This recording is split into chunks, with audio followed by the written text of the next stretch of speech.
The Department of Homeland Security is apparently on a huge ammo buying spree. It comes out to like 1.6 billion rounds. One thing that has unified Democrats and Republicans, and everybody in between, is that we all hated the bank bailout. Either you are with us or you are with the terrorists. The time to choose sides is now.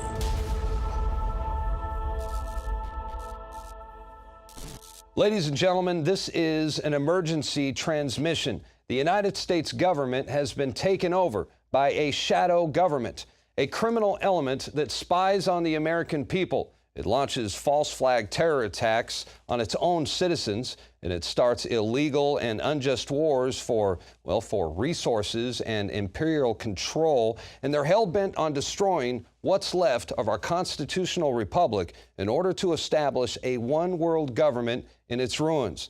Those of you watching our broadcast for the first time tonight, well, I'm sure you figured out by now that you're not watching the mainstream news media because the truth will not be televised, at least not by any of the mainstream television news networks who are owned and controlled by the mega banks and the military-industrial complex. You will, however, routinely get a steady dose of the truth right here on the INFOWARS Nightly News. Good evening, everyone. I'm Darren McBreen. It is Wednesday, August 6, 2014. Here's a quick look at what's coming up.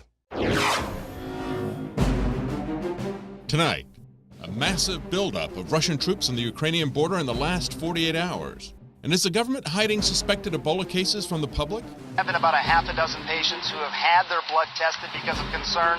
Those particular patients, their stories were not made public. Then Jesse Ventura sets the record straight. All that and more on tonight's INFOWARS Nightly News.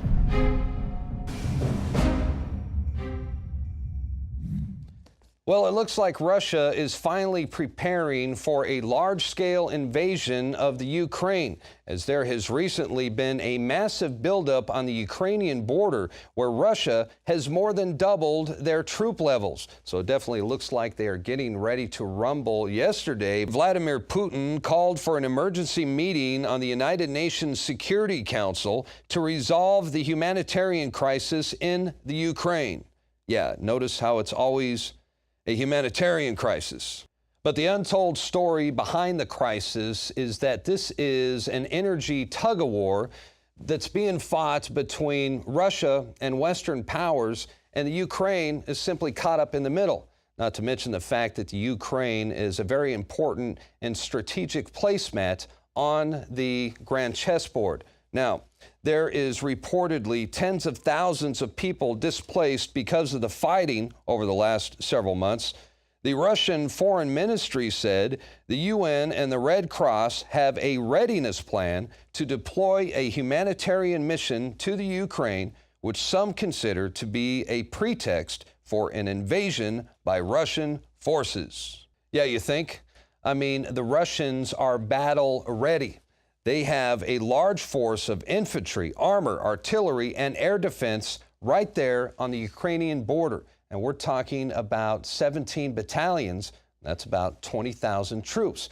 And to be honest, I don't think the Obama administration is prepared to do anything about it. After heavy sanctions against Russian politicians and businessmen and a direct attack on Russia's economy, Vladimir Putin is about to show the world what a Russian response looks like.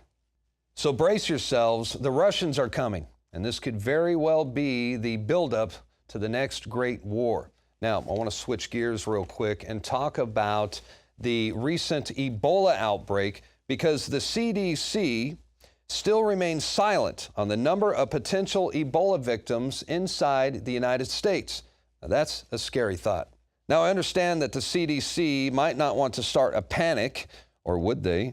But there is a growing concern that U.S. hospitals are not prepared to deal with a wider outbreak of the virus. You may recall yesterday we reported that CNN's Dr. Sanjay Gupta said that health authorities had tested at least 6 potential Ebola victims, but their stories were not made public, suggesting that the CDC was keeping a lid on that information. And don't forget that we reported last week that President Barack Obama signed an executive order which allows healthcare authorities to detain Americans who merely show signs of a respiratory illness. Meanwhile, the CDC has also outlined measures for dealing with an outbreak which will allow for the quarantine of well persons, so healthy individuals who do not show symptoms of the disease. Wow. That, my friends, that sounds like forced vaccinations. That sounds like internment camps. And for more on this, we take you now to Leanne McAdoo, who is standing by with a retired sergeant and a bioweapons expert. Thank you, Darren. Well, today I'm going to be speaking with Christopher Palo. He is a retired sergeant. He spent more than 10 years working as a chemical, biological, radiological, and nuclear specialist in the U.S. Army, where he worked extensively researching the Ebola virus. Now, Christopher is going to be speaking with me today specifically about the risks associated with transporting this deadly strain of Ebola into the country. Christopher, well, welcome to the show. Now, the CDC specifically cautioned people against flying to these affected regions, but you believe that it's perfectly safe that the State Department has now brought in these infected Americans to the country. Why? Because of the level of safety that the CDC actually has. In each one of the, in the CDC, there are certain levels of labs. They're called BSLs or biosafety labs. They range from 1 through 4. At level 4 being the highest, basically that's where Ebola and an Ebola patient would go. You know, in each hospital that a Ebola patient would go to, especially if it's run by the CDC, has these I guess parameters you could say set up to where it's safe. They're in a completely sealed room where it's actually it's under pressured. So say for some reason there's a crack in the glass or a hole in the wall, air will actually flow into the room, not letting anything out. And since Ebola is not an airborne agent, or like a pathogen rather, there's not a lot of issue with that. I mean, with Ebola, you treat it like you would a cold or anything like that. You just, you know, stay away from bodily fluids or anything like that. They, you know, any test done on an individual who has Ebola, they either do it in the room there, or they triple, basically they triple contain the sample in a metal container, and then a airtight plastic bag, and then essentially what's a safe to transport it to another location. And in this location, there's a lab where it's, again, it's under pressured, and the people who are who are working in the lab are in overpressured suits, meaning that there's more pressure on the inside of the suit than the outside air, so air would flow out, again, not letting the contagion in. As they leave the room, they go through what's called a gray area, where nothing can live. It's actually an area like sort of a little hallway bombarded by UV light. Anybody who's working with it gets automatically tested for the pathogen and quarantined. So I really don't feel that there is a issue with pulling taking a person, especially an American doctor, to America to, you know, try to treat him, and also use the agents, the contagion inside of him to actually help with research on Ebola to create vaccines and better treatments and what have you. Well, the AP reported that one of these patients was actually walked out of the ambulance and walked right into the hospital. He wasn't inside one of these special containment tents. That's not really level 4 isolation. Right, I believe I saw that video of him being actually walked from the ambulance into the hospital. If you look, he is in a suit, right? And like I said, it's not airborne. It comes from like I said, it's bodily fluids, you know, spit, feces, blood, what have you. And also there is a 2 to 21 day incubation period where it sits there. You don't show any symptoms, you know, so, you know, the guy's not going to be hacking up blood and making the actual agent, the pathogen aerosolized.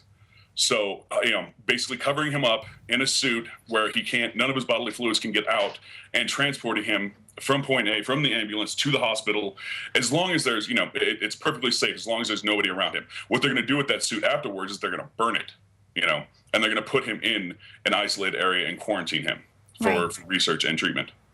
Now, one strain of Ebola, the Ebola restin, was actually found to be transmitted between monkeys via air, and that was in Reston, Virginia.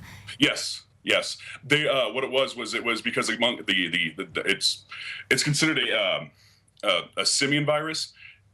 What happens is when your esophagus actually starts to decay from the virus, you start coughing up blood, and those little tiny blood particles get aerosolized, and they can fly 30, 40 feet, whatever, due to the from you coughing, and so that way it can be transmitted through the air, but it's not really like an airborne threat.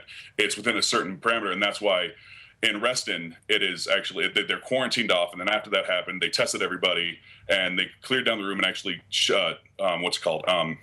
flooded the room with UV rays after that. So one of the things we really would need to worry about is if there are any human error. Obviously, we've reported before how the CDC and a lot of these other maximum lab facilities, maximum security facilities have mistakenly put smallpox vials like on a shelf back in a storage room and just forgot about it and things like that. So there's always the potential for something like this to cause an outbreak. But you don't really think that that's... Yeah, I mean, there is potential. There's human error.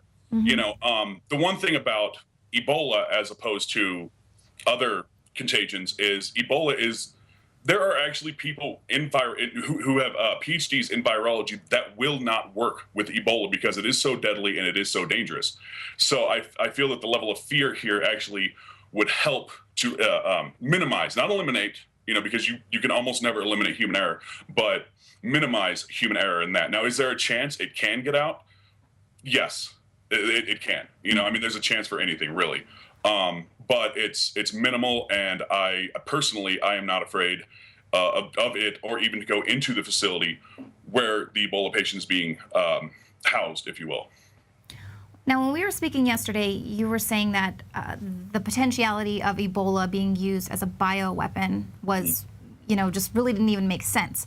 But the Navy Times published an article just recently speaking about how U.S. biowarfare scientists have been interested in Ebola since the 1970s, mainly because Ebola and its fellow viruses have high mortality rates, and its stable nature in aerosol make it attractive as a potential biological weapon. Right. Well, the thing about bioweapons is we as a country have basically signed agreements, and I believe it's part of the Geneva Convention that says that the only reason we cannot create bioweapons, we cannot create chemical weapons. We can, on the other hand, keep a stockpile of certain materials like Ebola or Spanish flu or whatever around to do tests on them to figure out how to create deterrent from other countries using bioweapons. Now, the idea of an actual Ebola, the only way to actually create an Ebola bioweapon is to actually take the Ebola virus and mutate it into something you can control. But right now, we don't know hardly anything about Ebola in order to actually create treatments for it, let alone turn it into a bioweapon. The idea of using Ebola as a bioweapon is, in my mind, just it's a terrible idea because you can't control it. You turn Ebola into a bioweapon in a bomb form. You drop it on a country. Next thing you know, the entire country is infected with Ebola because it spreads ridiculously fast. It has a burn. It basically has an incubation period of 2 to 21 days, meaning you don't show any symptoms from 2 to 21 days. So you're running around, flying around, interacting with people, shaking hands, spreading bodily fluids, all that jazz.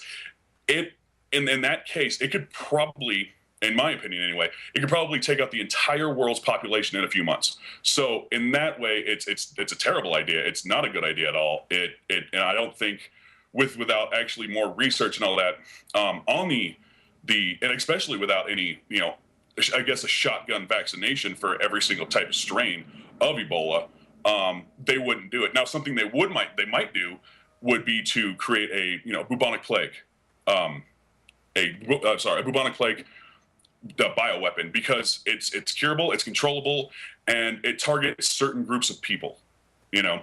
Basically people without readily available medical care. Mm-hmm. And that way it would be that way it would be feasible, but not Ebola. To actually make a virus into a bioweapon, especially when we can't cure viruses, we can treat them and we can vaccinate against some of them, but we can't cure them. It's in my head, it's not feasible, really. So what about